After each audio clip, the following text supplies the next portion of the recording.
Hi అండి. కొంచెం గొంతు బాగోలేదు, ఇంకా పూర్తి బాగా పడలేదండి. ఇంకా గొంతు అలాగే ఉంది. ఇవాళ మార్నింగ్ సెషన్ అండి. ప్యాన్ పెట్టేసుకున్నాను, అలాగే తగినంత నూనె వేశాను, నెయ్యి వేశాను, అందులో జీలకర్ర వేశాను. జీలకర్ర బాగా వేగాక వెల్లుల్లిపాయలు వేశాను. అవి కూడా వేగిపోయాక అప్పుడు బెండకాయలు ఇలా సన్నగా తరిగి పెట్టుకున్న బెండకాయలు వేసేసాను. అవి కూడా కొంచెం వేగిపోయాక పసుపు వేసాను, ఉప్పు వేసాను, కారం వేసేసాను. ఆ కారం అన్నీ వేసేసాక అవి కొంచెం వేసేసాక ఒక 2 మినిట్స్ తర్వాత అన్నం వేసి కలిపేశాను. పైన చనా మసాలా టచ్ ఇచ్చాను. చాలా చాలా బాగుంటుందండి కాలేజ్ పిల్లలకి కానీ స్కూల్ పిల్లలకి కానీ. మీరందరూ తప్పకుండా ట్రై చేయండి. నా ఛానల్ సబ్స్క్రైబ్ చేసుకోండి. నేను 1000 సబ్స్క్రైబర్స్కి దగ్గరలో ఉన్నానండి. సో నేను రీచ్ అయ్యేటట్టు చేయండి.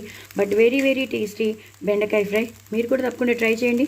చాలా ఈజీగా చేసేసుకోవచ్చు. ఎలాంటి పచ్చిమిరపకాయలు ఎలాంటి పోపు ఏమీ వేయక్కర్లేదు. జస్ట్ నేను చెప్పినవన్నీ ఇంట్లో ఉంటే చాలు. మీరు కూడా ట్రై చేయండి. ఈజీగా చేసేసుకోవచ్చు. ఈజీగా పిల్లల్ని పంపించేయచ్చు. వాళ్ళు కూడా హ్యాపీగా తినేస్తారు.